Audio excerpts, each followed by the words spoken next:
Acta non verba is a Latin phrase that means actions, not words.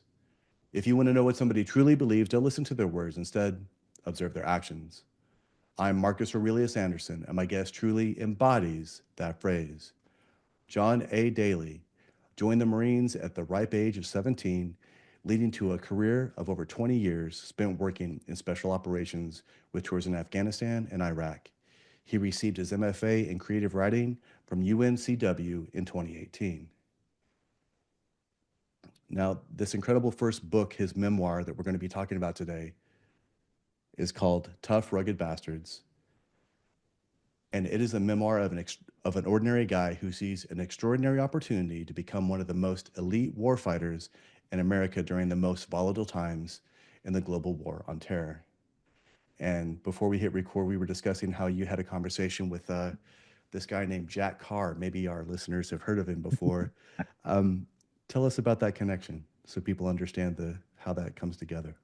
Yeah, absolutely. So yeah, Jack was an East Coast SEAL who was assigned to support a West Coast SEAL team who was deployed to Iraq at the same time that I was. Midway through our deployment, we were all brought together and given the responsibility of bodyguarding essentially the Iraqi government. And but we did that for a while, and that brought Jack down to the Baghdad area where we were. And shortly after that, things kicked off in a place called Najaf. So it was a pretty significant battle. Uh, a meat grinder. So rather than gonna send the Army and the Marines who were standing by in, they brought in sniper teams initially. So I had about a seven-man sniper team of Marine special operators. Jack was with a SEAL sniper team on another side of the city. To one other side was an Army Special Forces sniper team, and then we had the Polish Special Operations Grom unit. So between the four groups of snipers, it was a very target-rich environment for about a week, and it ultimately led to the Mahdi Army, who were the kind of who we were fighting. Um, Deciding that they didn't want to fight anymore and heading out. So we spent a lot of time talking about that, and that's kind of our the connection that we had. He, as a student of history, he was the unit that I was in, and the unit I talk about in the book was like kind of unique in Marine Corps history, and in working with the SEALs and in special operations. So it was a great conversation, and like I said, hopefully it'll his that episode will be airing relatively shortly. Yeah, and the book that we're referring to is called Tough Rugged Bastards. You can go to jadaily.com and find out more about that. You can also sign up for John's Walking Point newsletter and everything that he's up to. He's very busy, but I would highly recommend grabbing the book. And if you're the kind of person that's like, I can't read books, it's on Audible, so there's no excuses. There's great material in here. We're going to touch on some of it here, but there's so much stuff that I want people to read. We're not going to give everything away. But and I've got a ton of notes, but there was some really powerful stuff. All these people that are in advanced operations, that are in special operations, in my opinion, this is more than just a person that's in good shape and a good marksman. This is a person that can think. This is a person that understands what true peak performance looks like. And you mentioned specifically in one of your first engagements in the book that you went into this almost like this flow state from Mihaly Csikszentmihalyi, this idea of how that was. And then you also later on in the book mentioned that you were literally sort of functioning in that state multiple times a day from operation to direct action to all these things over and over again. So for some of our listeners that don't really understand what that is, because it's not just this place of being in the zone, it is, but there are a lot of things that you have to do to sort of prime yourself to be in that position.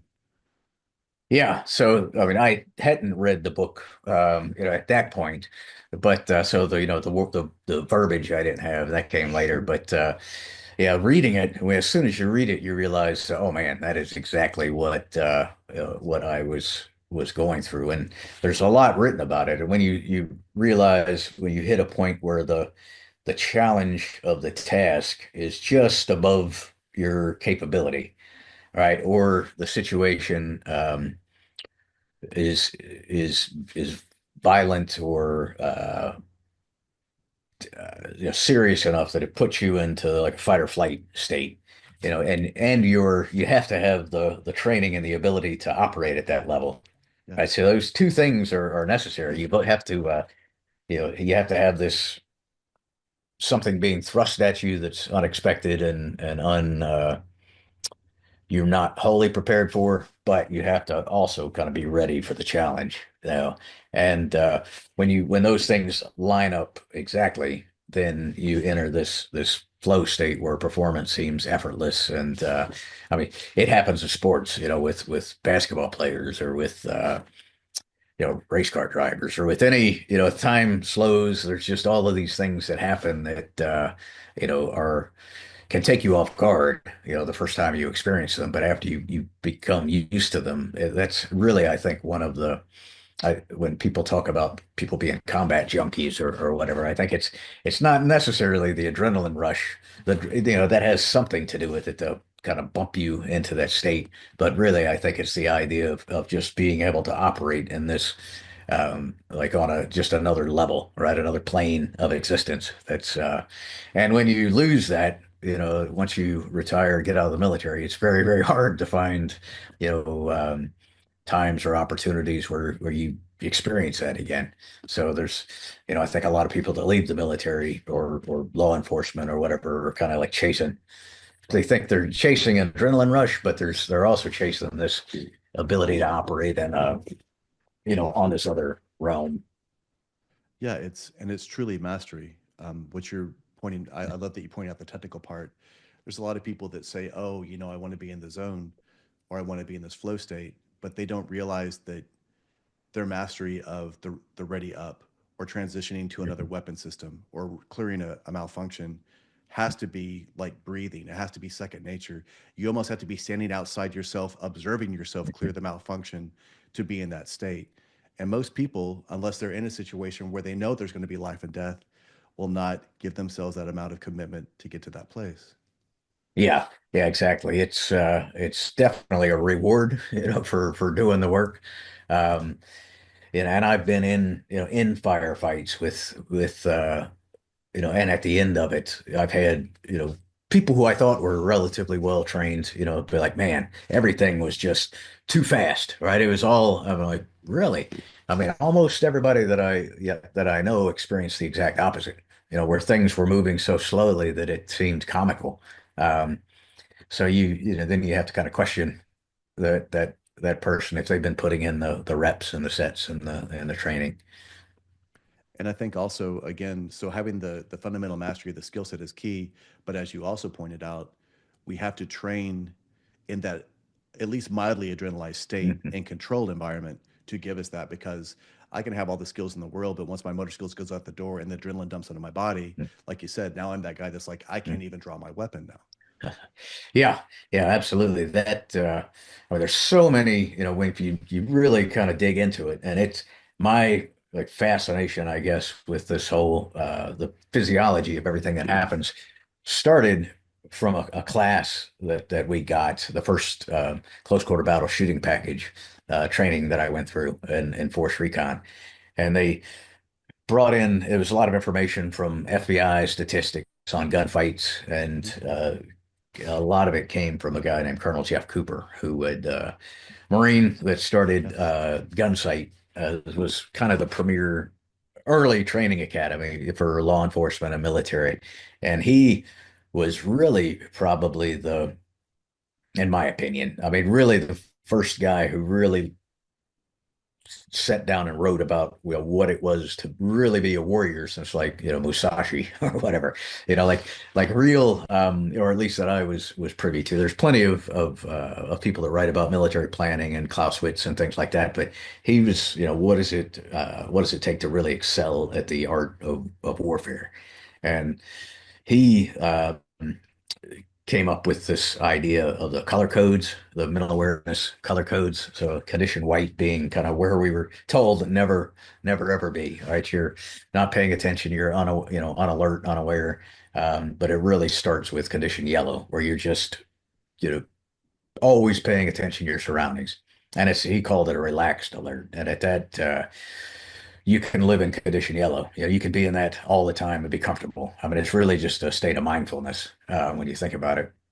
And then, when you're in that condition and you're going to be more inclined to pick up on something that doesn't look right, and whether that's, you know, a vehicle that, is not stopping, for a roadblock, or whether that's, somebody with a heavy coat on, that might be a body bomb or whatever the case may be, some predator that's, playing around or hanging around the playground, any of these things, if you're not paying attention, you'll never notice that. So being in condition yellow lets you just identify that maybe, something looks off. And if it warrants it, then you go to condition orange, which is a specified alert or specified threat.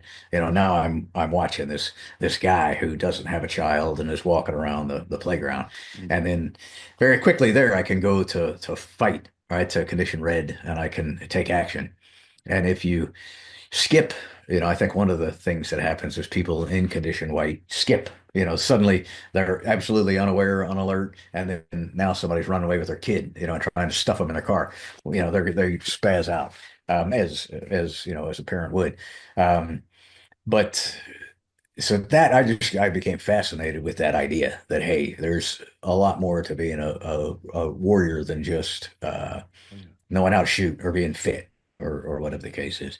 And after the first gunfight that I talk about in the book in Afghanistan, all of those things that they talked about from FBI statistics and LAPD SWAT came down and talked with us about, because we really didn't have a whole lot of experience, post Vietnam. Mhm. So, listening to these things, and I, experiencing them all, and realizing that I was experiencing them all mid gunfight, and on a cold road in the middle of winter in Afghanistan. I'm like, man, all these stuff that, these guys told us are true. And, why am I thinking about this right now? And it was because I had kind of entered that state where both, all of the actions I was performing had been kind of turned over to the autonomous nervous system, or autonomic nervous system, and they were being performed without conscious thought. Mhm. Right. But while that was happening, my brain was working, because it's been infused with all these chemicals, it's working at a speed that's, far, far faster than normal. So I've got, all of these random thoughts floating through my head while we're, engaged in relatively kind of, combat from a couple of feet away. So it's after that, the next day, actually, when we got a minute, I sat down with each of the guys who were in my platoon at the time and just went down the list of things that I had recognized and asked, hey, did you notice time speed up or slow down? Did you notice uh, sounds diminish? Did you notice tunnel vision? And had them kind of talk me through, and, took notes. And I was like, man, this is some like legit, research here.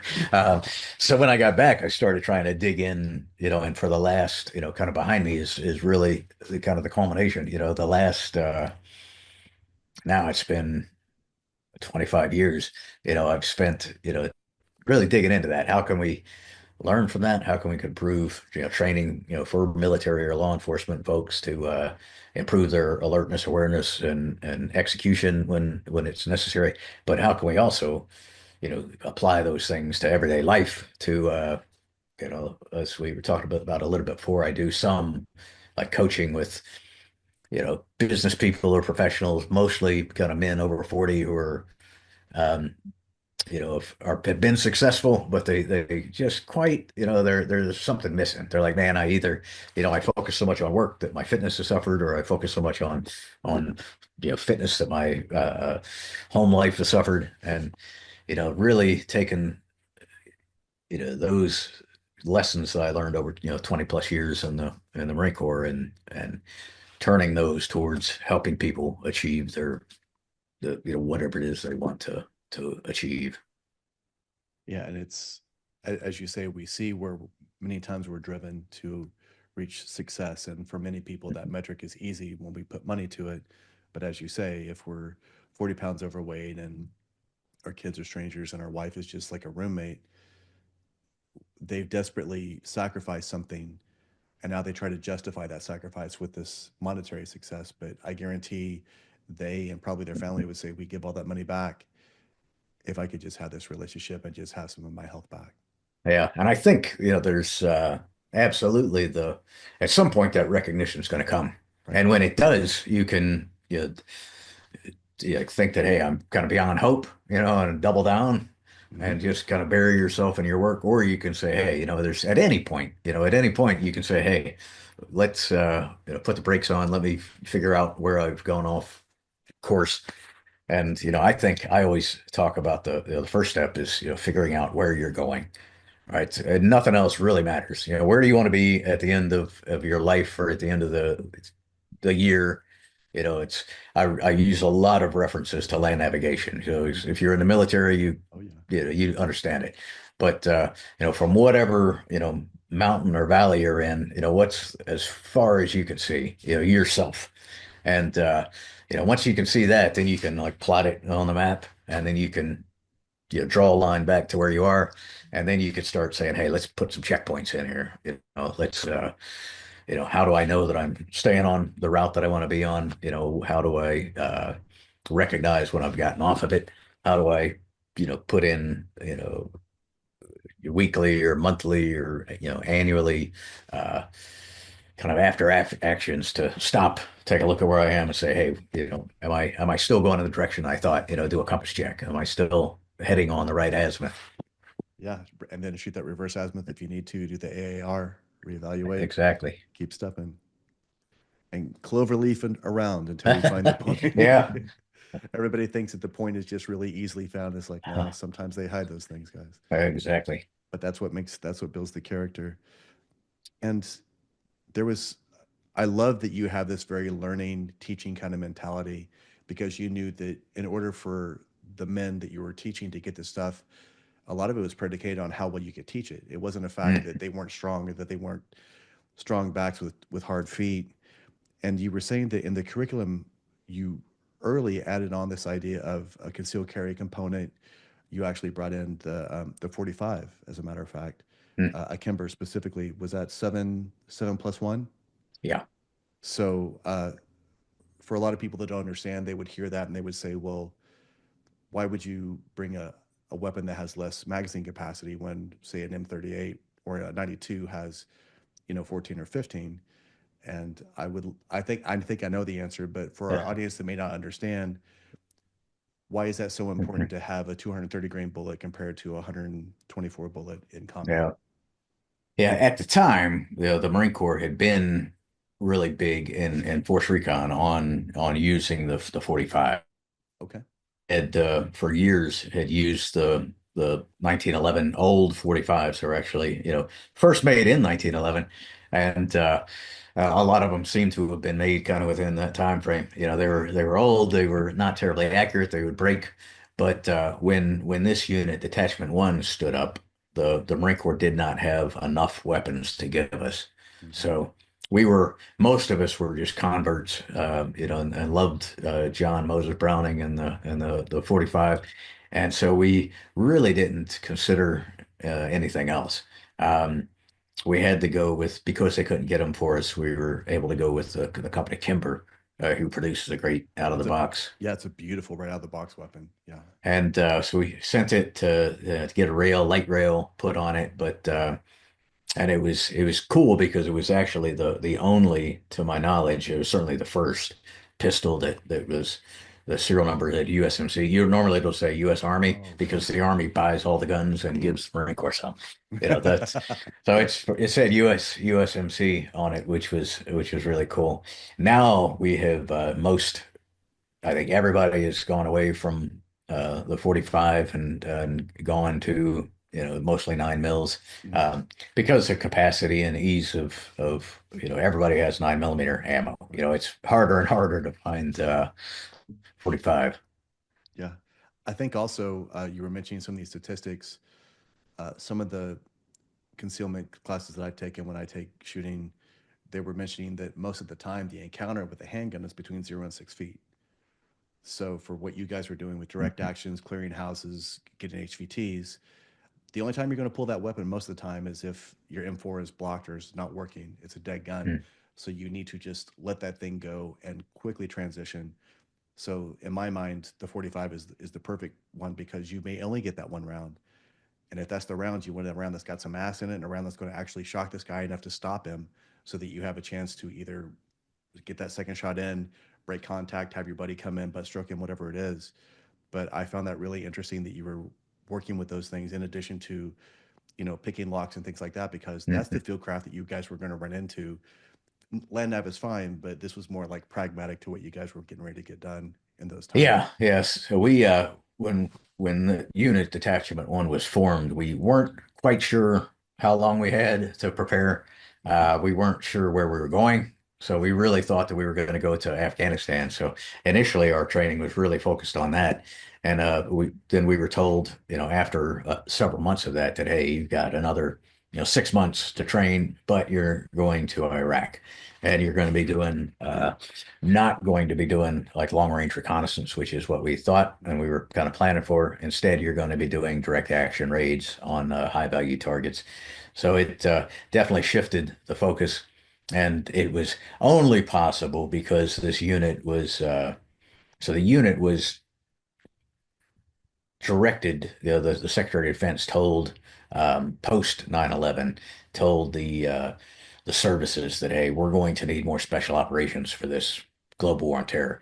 So he told the SEALs to make more SEALs, the Army to make more Green Berets, and the Air Force to make more, pararescue guys. And the Marine Corps had not participated when SOCOM was initially formed in 2000 or in 1987. So the Marine Corps bowed out, and this time the SecDef said, "No, you guys are going to participate." And the Marine Corps was still not happy about it. So the SOCOM was not really happy about it. But once the decision was made, the decision was that we would do a proof of concept for 2 years. We would gather a group of. It started. It was supposed to be 87. It swelled a little bit to close to 100. Um, Out of that, the guys I was primarily with were Force Recon Marines. So, and that we were able to pick, like I was given the kind of carte blanche to pick from anybody that I knew that I wanted. So we were really out of, Force Recon Marines within the Marine Corps, the pinnacle Yeah. of what you could do up until that point. And so we were picking kind of the best of the best. So it was, our success was only possible because we were starting with guys who with, 10, 12 years of experience who were, highly skilled in their jobs, um, with tons of training already. And guys, a lot of cases, guys we'd worked with in some capacity, so we knew them. And then we added to that the roughly 30 assaulters or shooters that we had, another 30 intel folks. And those kind of ran the gamut from geospatial intelligence, human intelligence, all source intelligence, signals intelligence. And so between the two of us, the two groups, that was really the bulk of the whole organization. And then we had, JTACs, people to control fires. We had, some of those, and then all of the things that it takes to make a unit, some logistics and admin and communications. So with, when this whole thing got put together, it was just phenomenal to see, the intel guys that we picked were all being like pulled from the NSA or pulled from programs that most of us didn't know at that time even existed. So these guys were all top tier as well. So it was just a phenomenal, when you go to work and you're like, man, Yes. I had felt that way, while I was in Force Recon, but here, being selected to be a leader of a team, where everybody that you looked at, you're like, man, this guy is better than I am. I need to step up my game. And one of the things I talk about all the time, and one of the probably the maybe coolest things that's come out of the book is when people read it and I talk in there about the imposter syndrome, which I didn't know had a name. Oh But yeah. I've had the comment that I've probably gotten the most is, people are like, "Hey man, I can't believe that you actually, had that or there's a name for it." Like I felt that way too. I mean, guys in the book that I wrote about, that I thought were beyond that were like, "Man, how come we never talked about that? How come nobody ever said?" Um, and I think, a lot of times it's given a bad rap that, imposter syndrome, it makes you feel like you're not worth as much or whatever nonsense people might say. But it absolutely can drive performance because you have everybody, 86 guys showing up every day thinking they're the number 86 and trying to finish the day at 85. And when probably all of them are probably somewhere in the top 10, and we're just we're pushing each other and making each other better. And so that was the time that we spent was just, I mean, so valuable in my life in a lot of ways. Amazing, people that I got to work with, amazing missions, opportunities to meet all these really cool people. But more than anything, I mean, I was in my mid 30s at that point, but that's really that time I think I credit with kind of solidifying my personal philosophy on life and recognizing that you know you can always do more, you can always improve, and there's always more to improve for, there's always more to get better for and to set your sights on. Yeah, and you also said that you had this healthy combination between imposter syndrome and a lot of cocky swagger as well. Yeah, you had to. Yeah, you can't walk around letting that imposter syndrome or unsureness show. You'll get eaten alive if you do that. So we kind of all put on the mask of cockiness. Particularly in my role, I was a team leader. There were four of us that were initially selected to be assault team leaders. Um, I was the youngest of the four, in Marine Corps, the junior of the four. And so I absolutely felt that I had to be, besting, the other guys. And they were all, the other three were guys that I had, looked up to, and they were far enough ahead of me in their career that, they had already done everything that I had done. And so or they were guys that for years I had looked up to and admired, respected. And now I'm going to be fighting for missions, against these guys. So you can't bow down. You've got to put your chin up and charge in and try to make yourself believe that you're more qualified than they are, while at the same time, doubting that you're even qualified enough to be there. I think just that mastery in Gates of Fire, Stephen Pressfield talks about the idea of you're fighting for the man next to you. Mm. You don't want to let that guy down. And while we may join for patriotism or whatever, when we all join, we have the sense of adventure. We know there's something more. We want something that will force us to demand more of ourselves. And once you're in that situation, like you said, you either sink or swim. And when you're around a bunch of other guys, that iron sharpens iron. And Mhm. as you say, you can literally feed off of that in a way that makes you better, that inspires them. And now it just becomes like a living organism of just excellence. And Yeah, now exactly. you're kind of dragged by it, and all of a sudden you're ready to catch up with it, and it's a beautiful synergy. It's almost like a flow state in and of itself. It's Yeah, incredible. collective, and some of the writing, um, they talk about that, a collective flow state, whether, like I said, a basketball team or whatever. If an organization can turn into an organism, like you said, Yeah. where it's kind of a living, breathing thing yeah. There's one of the chapters in the book. I talk about that idea.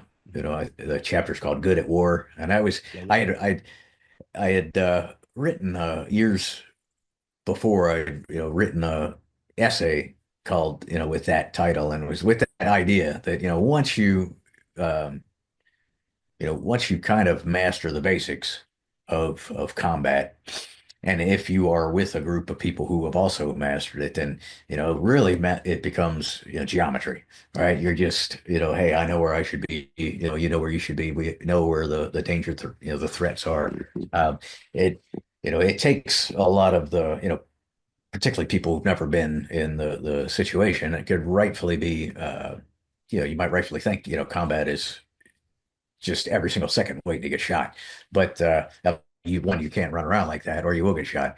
But if you're really good at it, then I mean, the risk gets reduced, drastically, Mhm. right? Because it's really, very predictable.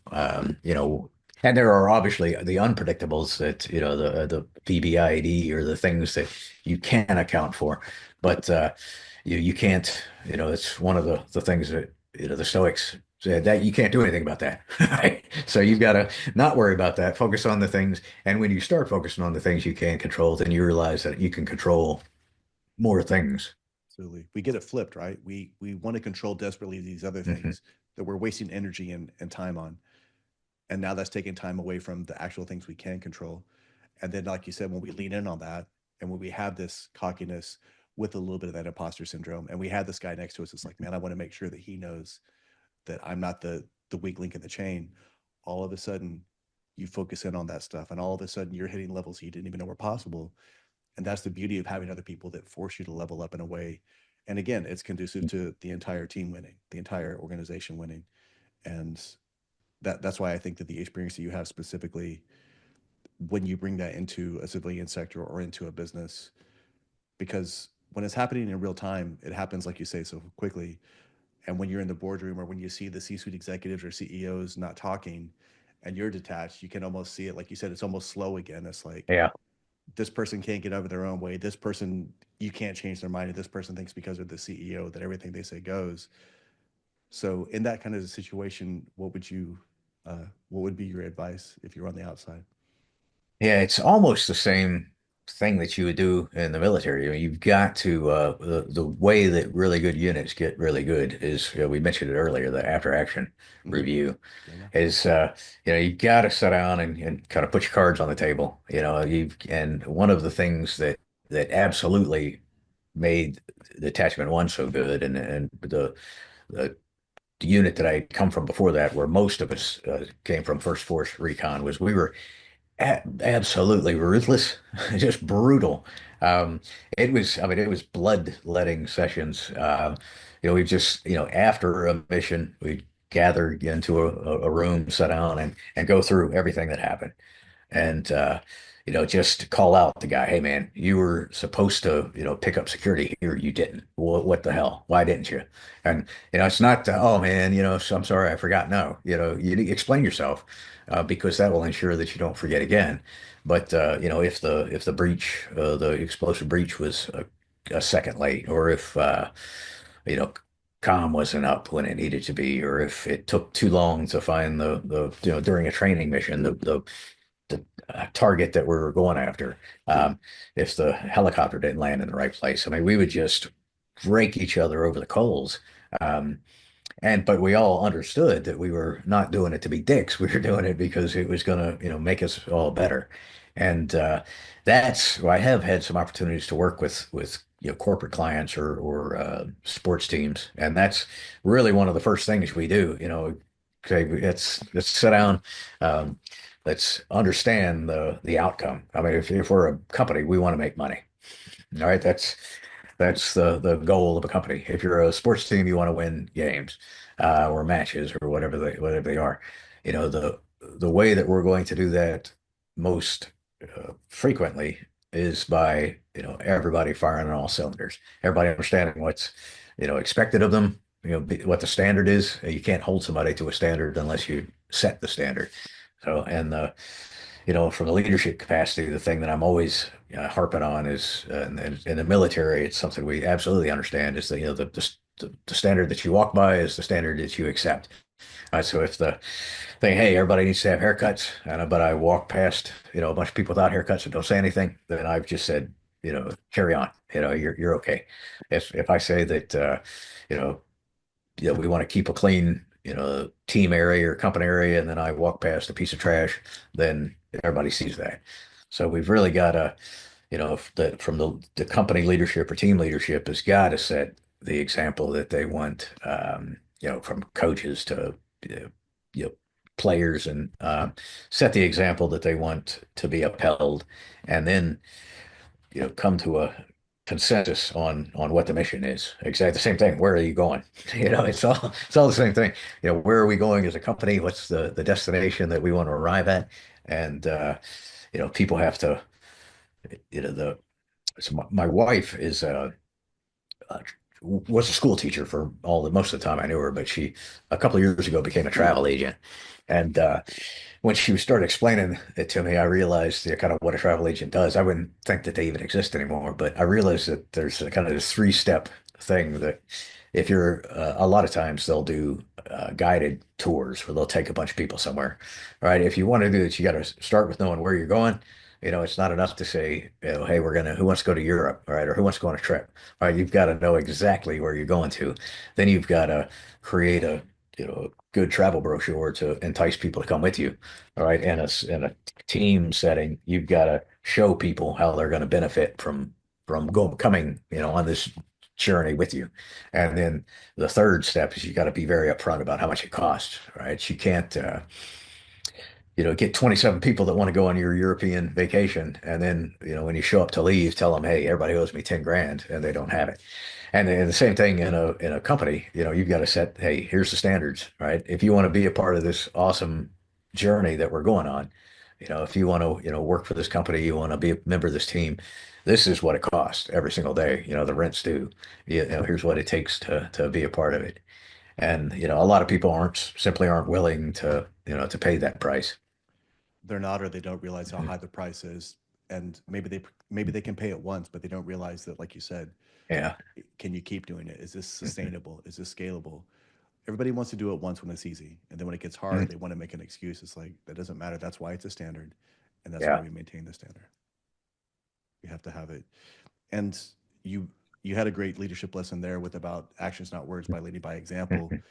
Is there another like misconception around leadership that you see anywhere, whether it be in the civilian sector or even in the military, that a lot of people have misconceptions? Uh, I think and I don't, this is one of the things that I don't necessarily disagree with, but I like poking, fun at. There's Mm-hmm. the saying that nobody cares how much you know until they know how much you care, Mm-hmm.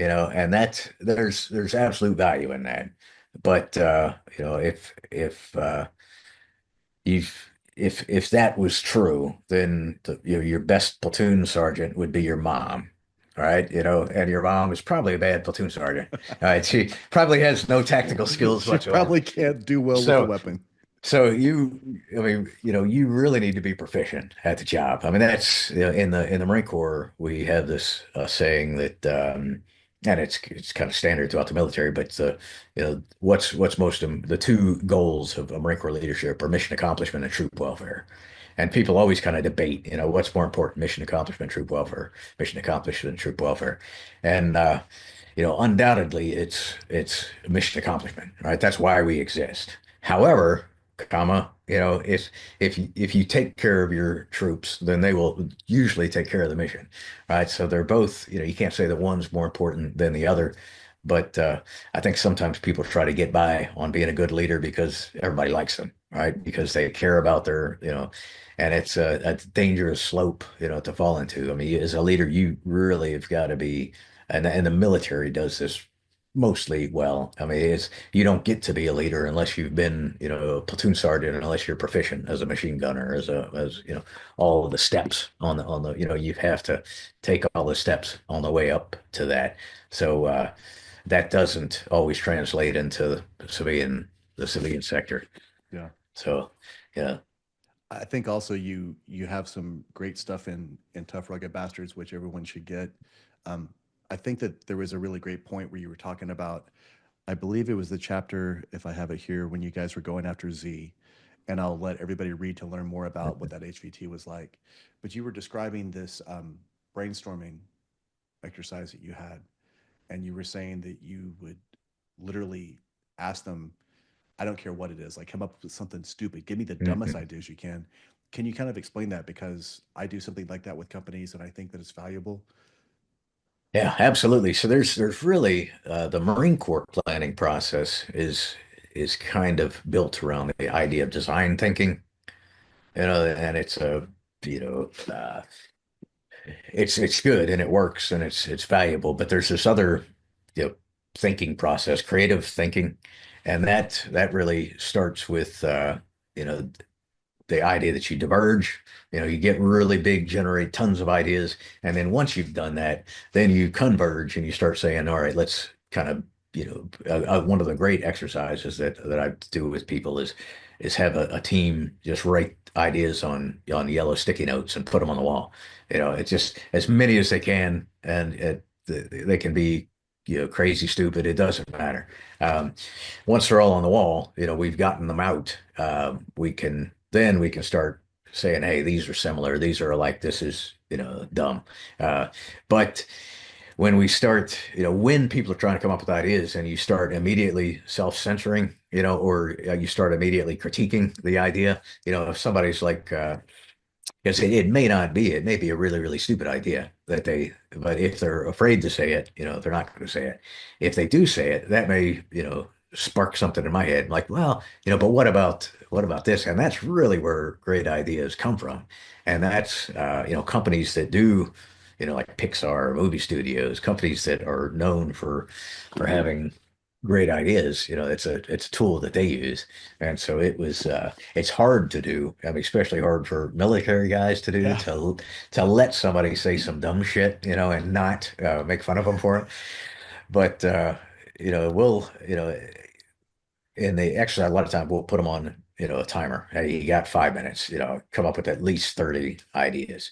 And at the end of that, maybe they haven't got 30, maybe they're at 25, but that 25 is probably, 23 more than they would have come up with if you hadn't done that. And then once we start looking at them, then we can kind of start thinking that, well, this that won't work, but if you took this part of it and this part of it and put them together, that now we're getting somewhere, and so that may jog somebody else's memory that this. So I think it's a really valuable exercise, and you can only do it, if you kind of suspend judgment and allow people to throw their stupid shit on the wall. There's a martial arts concept that says anything in excess eventually becomes its opposite. So if I'm working with the company, I'll say, "What's your big problem?" And they'll give me the big hairy problem, and I'm like, "All right, everybody, how can we make this worse?" And they're kind of like, "Worse." And so you push them, like you said, what can make this worse? Oh, we don't put any funding. What else? We don't do this. And eventually, like you said, they start saying silly stuff. It's funny, but eventually they get to a point where it's like, actually, this part of that isn't that bad. And then, as you're saying, when you have these other aspects, now it can kind of dovetail into a way to where maybe at least you have a different orientation, you have a different avenue of approach. And just having that capacity is enough to sometimes give them that. Like the next day, they come in, they're like, "Hey, I was in the shower and I thought about this." And that's Yeah. that multi-million dollar idea, right? Yeah, I mean, as humans, we're kind of hardwired to come to a quick answer on things. And yeah, I mean, that's proven. You're thinking about being in the shower.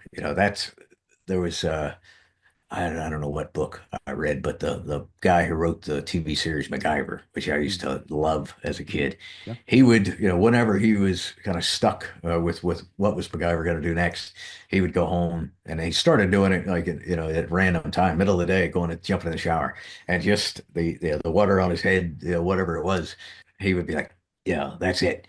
Um, so there's this idea that when you can detach, whether that's be just coming up with silly ideas or going out for a walk, in the middle of the day. Anything like that that lets you kind of set aside the traditional thought process and you open yourself up to having like aha moments. And the a lot of times people will think that that's you know, like a gift. I think, Stephen Pressfield talks about that like the angels come down and like, and he's like, that's, it's not, it's the culmination of tons of hard work and things coming together, all of the stuff that you've read, all of the, stories that people have told you, all of the conversations that you've had, they're all kind of floating around. And it takes, you being able to get out of the way a little bit, for, what we call the muses or Yes. whatever to come in and give you the gift. Yeah. And like you said, the muse can tell when you're bullshitting. So if you're not putting in the work or you're faking it or you're halfway in, you're just wasting your time. Yeah, There's exactly. all, you either have one foot out there, craft all the way, or there's no in between. You're going to get people killed if you don't have it committed. Um, there was also a gentleman that you met when you were in country, a guy named Jocko. I think some people may have heard of him before. Yeah. Tell us a little bit about that exchange. Yeah. So Jocko we had actually deployed together years before when he was enlisted. He was one of the SEALs in the platoon that we were our Force Recon platoon was deployed with, and so we, hung out then. But he was, uh, I mean, this was long before he Right. became Jocko. So it was, I put him in the book because I thought it was fascinating. So he was the guy who kind of the SEAL that met us, showed us around, and welcomed us to Iraq, basically. And there were a couple of us that had been in that previous platoon. So we're like, hey, man, you're an officer now. We, uh, you know, kind of caught up a little bit. And this was the deployment before his big deployment with Hmm. TU Bruiser and Hmm. Ramadi. So it was, yeah, it was a cool experience. And I've been trying to, I won't lie and say that I just put him in there without any hope that that would, would get me on his Yeah. podcast. Hasn't happened yet, but I've sent him a copy of the book. He requested it through There a you go. friend. So yeah, yeah, great. I mean, he's really done a lot to. I mean, I admire when veterans one do really well for themselves, but do really well, in a way that lifts up the whole community. I mean, I think he's done a lot of great things for veterans, and is I would be kind of remiss, in saying that sometimes SEALs, there's a stereotype, about uh, their post military service or whatever. Yeah. And Jack Carr, Jocko are absolutely people to prove that wrong if it and then there's obviously there are knuckleheads There- from all walks of life, yeah. all branches of service, and the Marine Corps is not immune either. But yeah, they're a couple of obviously great guys, and it's been a pleasure to have some opportunity to interact with. Yeah. And the veteran community is weird. Um, if you're a successful veteran, sometimes that rubs other veterans wrong, or what is your idea of success? And I think, like you said, that comes back to when we get out, when we transition, we have to find another mission, another purpose. And if we don't, then we're always, talking about that Friday Night Lights. And back when I was in the Corps, it's like, that's fine, but you have to bring these things in. And that brings me to another great part of your book, how you were saying that you stripped away everything that was not recon. But in the process of that, whenever you come back into the civilian sector, we have to kind of regain those attributes. How are you able to kind of get that place of compassion and empathy and things of that nature? Yeah, I think and that's a great question. And when I was writing that, it was kind of or when that kind of I think I was working on that chapter and it was stuck kind of for a while. And there were over the course of, a month, there was like four or five guys that I knew who killed themselves. And it was, thinking about that, we give up a lot to serve our country. Like I said, you kind of get rid of a lot of humanity in order to be very effective at the job. And it's necessary. You've got to do that. But you've got to find it again. When I think some guys think it's lost that hey, I gave this up. I can't. It's really like the when you go to boot camp, you show up and they like take your clothes and you think they're gone, but at the end of boot camp they like give them back to you in a box and you're like, what the hell? The pants are too big or whatever. Yep. But the shirt's too small because now you're jacked.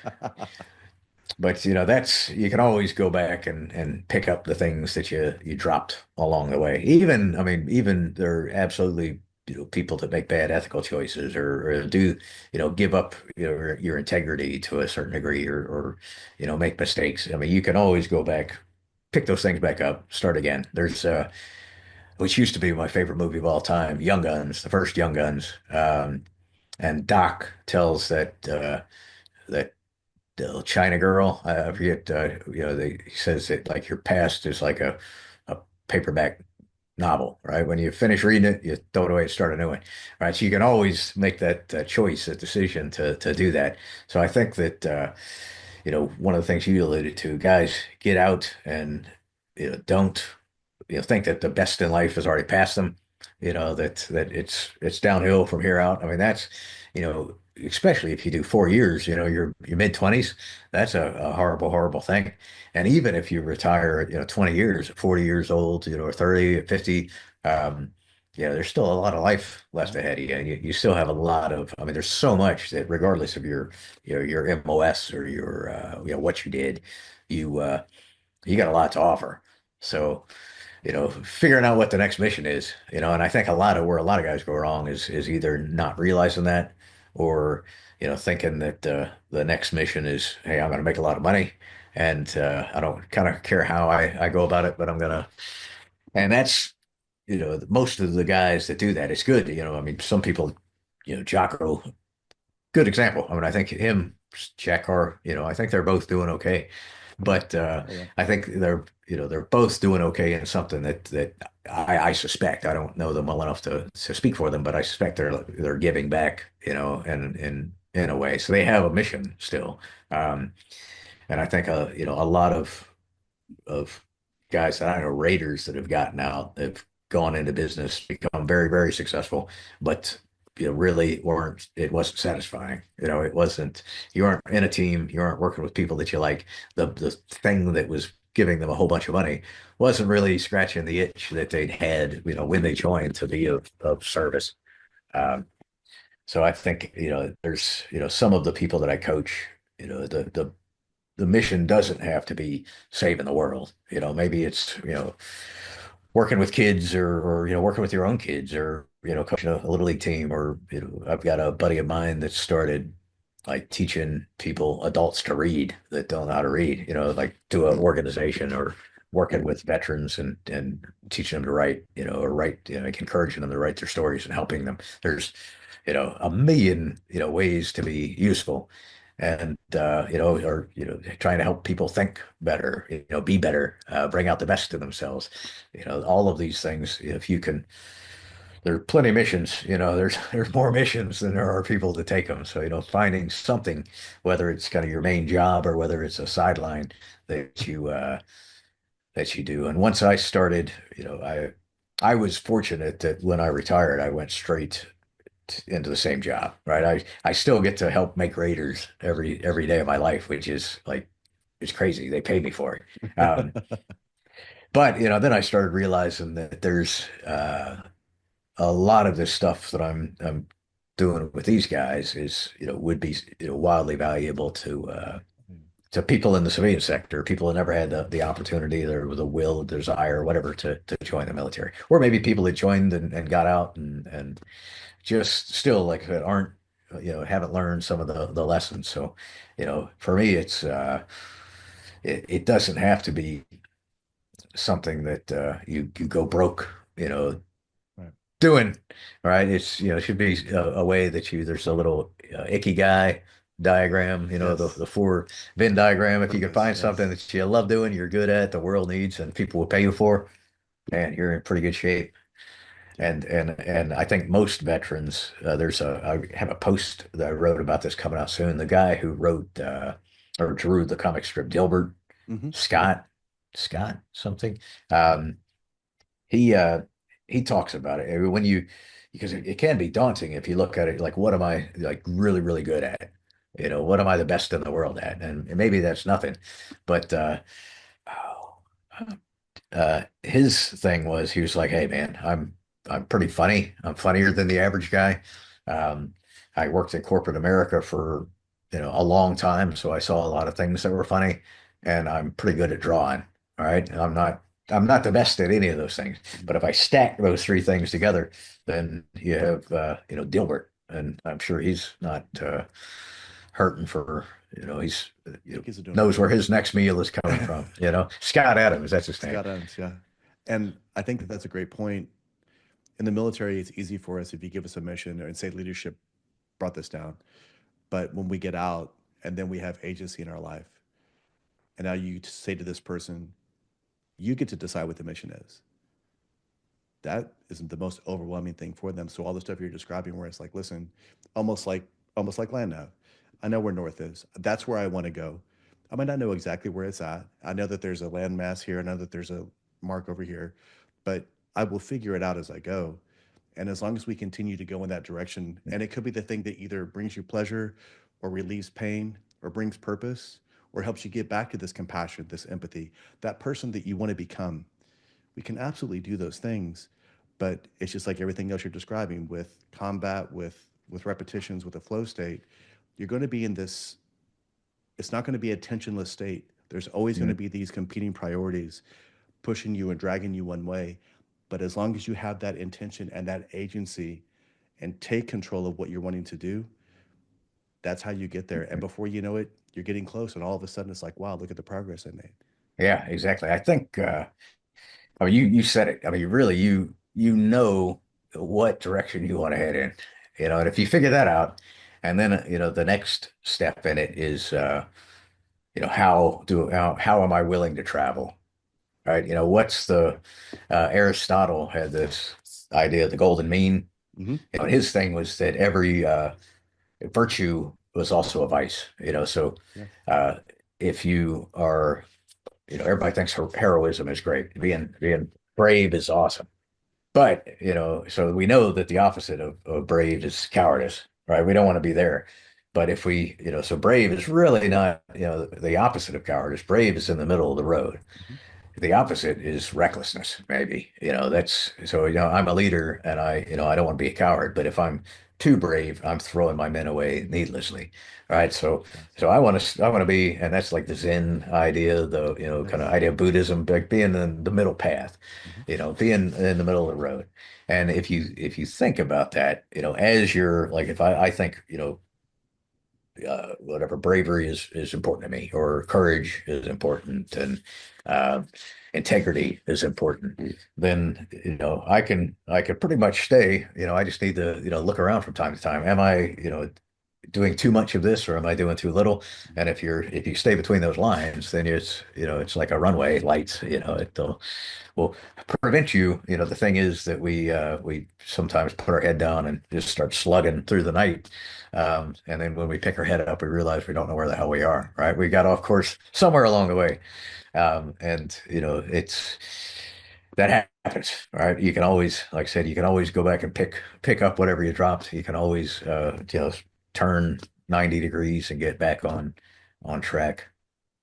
And I think it's like you said, if what we're working towards is difficult, we'll have to naturally take those stops and breathe anyway. So I might as well, while I'm here, Mhm. get a sip of water, get my compass out, shoot that asthma, see if this is really what I want to go.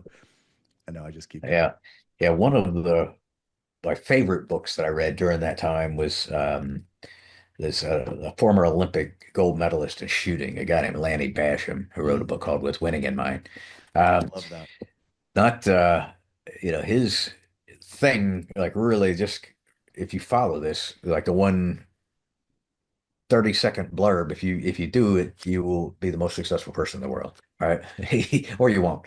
But Mm, his thing was, put a note on your mirror every morning and have what you want on that note. And his was, I think he said it in the present state. I am an Olympic gold medalist.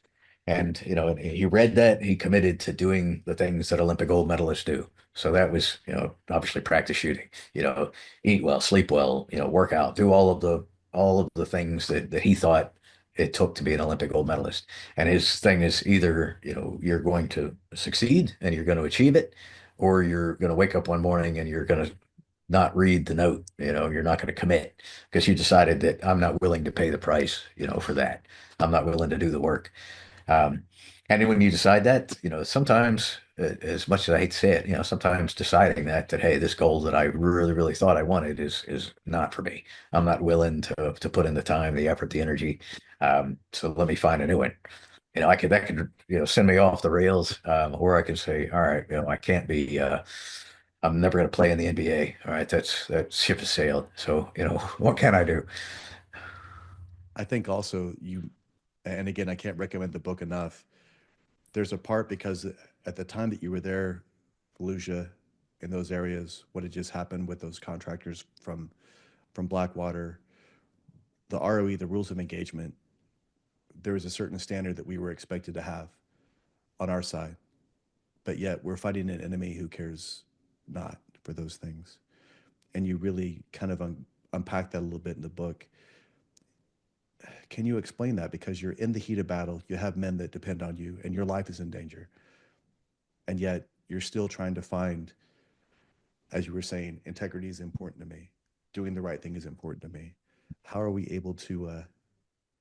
We can't really balance it. It's more about the ability to adapt well, I would imagine, is the right Yeah. answer. I mean, it's hard. It's absolutely hard. And I was never put in positions that, other people were put in where, you know, uh, so I can't say that I would always make the right decision. But for us, my thought with it was that there was always people that would say, we need to match the enemy on their terms, or we need to, they're not going to follow the Convention, so why should we?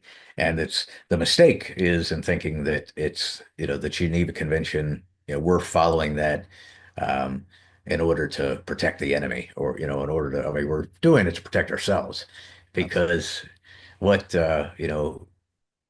there's, um, there's the idea of uh, it's slipping my mind now, but it's moral damage. It's something along those lines. I think it's called moral injury, I believe. Moral injury, Yes, yeah, sir. moral injury. So, if I do something that I know is wrong, and I may do it with the best of intentions, I may do it with um, I may be able to justify it. Absolutely. I may, if someone's, pointing a gun at my friend's head, I shoot that person, I'm absolutely justified in doing that. Um, but if that was a kid, all right, it was a kid that I shot, I can't think, or if I come into a room and there's a man holding a baby with a rifle, and I accidentally killed the baby. Um, that's unthinkable, right? But I can be absolutely justified by the rules of engagement, but I can't think that I'm going to go through the rest of my life and not have that weighing on me. All right, so the idea of moral injury is that it may not mess with you now, but it's there and it's going to come out at some time, and it's one of the and it really comes down to our uh, I mean, belief system. As Americans, mostly we were raised a certain way to believe certain things. That as the military, we're supposed to do good. We're supposed to, fight for what's right, and we're supposed to fight in a way that's honorable. There are absolutely times when people are required to do things that are maybe less than honorable to accomplish a mission, or do things that even though they are illegal, are going to be injurious, and they acknowledging that, but that's the reason that we have rules of engagement. The reason we have is like to protect us, not to protect the enemy. And I would wager that a large number of veteran suicides come because these things. I'm never going to stop seeing that. I'm never going to stop waking up and seeing this thing that I did. Um, and there's absolutely help for that. Yes. There's counseling and people that Hotlines. can. Yes. So I absolutely encourage people to take advantage of that. But and I didn't realize that. You don't realize it when you're younger, right? But once you get to a point, particularly where you're, in charge of other men, soldiers, Marines, you are now responsible for them, and more than just you want them to come home, but you want them to come home with honor, right? You want them to, continue to be good husbands and fathers, and whatever the case. And they're probably not going to do that if they're, unable to sleep at night because they're seeing this thing that they did. Um, so that's kind of my take on it. I think that's powerful, and I think you're like you have so much gravity in saying it because you've been in those or close to those situations. You had to have that as a contingency. You had to have that literally chambered as you would walk into a direct action because that may be what you have to do. Nietzsche says that a warlike man wages war on himself in times of peace if he doesn't have the ability to protect himself from these things. When I interviewed Lieutenant Colonel David Grossman, he wrote on killing. It was similar about, and you touch on it also about this notion of the distance between Hmm. myself and the combatant and how that even gives us a little bit of protection. but when you're in the thick of it and when you're in it and it's close combat like that, you can actually feel the man's breath on you. It's much different, and it's something that you can't describe. You'd have to Hmm. experience. And even in those situations, as you say, we have to put up certain barriers to keep ourselves and our Hmm. men intact, even if they are not willing to do it themselves. Yeah, yeah, exactly. Well, Ranger, I could talk to you forever. And for those of you that didn't understand that, read the book. Uh, but I thank you for your time, for your service, for what you're doing for everybody. So, Tough Rugged Bastards, where can we get this, and where would you direct us to learn more about you, what you're doing, to learn where you're going to speak, and all that you have going on? Absolutely. The website's the best. It's jadailey.com, Dailey. Um, there's links to buy the book. The book, you pretty much get it anywhere. Amazon, Barnes Noble, any of those places. But there's also a place where you can sign up for the weekly newsletters that I write, The Walking Point, which is kind of more along with what we've been talking about. Mhm. My other one's called Ruck the Fuck Up. That's more about mental toughness and rucking. I'm a big fan of throwing a pack on your back and going. And then all the social media links and things are on there. So yeah, I'd appreciate it if you check those out. Yeah, and I'll have my people put that all in the show notes so that we have it there. John, I look forward to shaking your hand in person at some point, and thank you so much for everything and for the time that you've given us. And have a fantastic ruck whenever you go next. Absolutely, Marcus. Thanks for having me on. I've had a great time. Yeah, that time flew by. So come back on whenever, I was whenever, go- continue the conversation. I was going to say we'll have plenty to talk about next time. Excellent.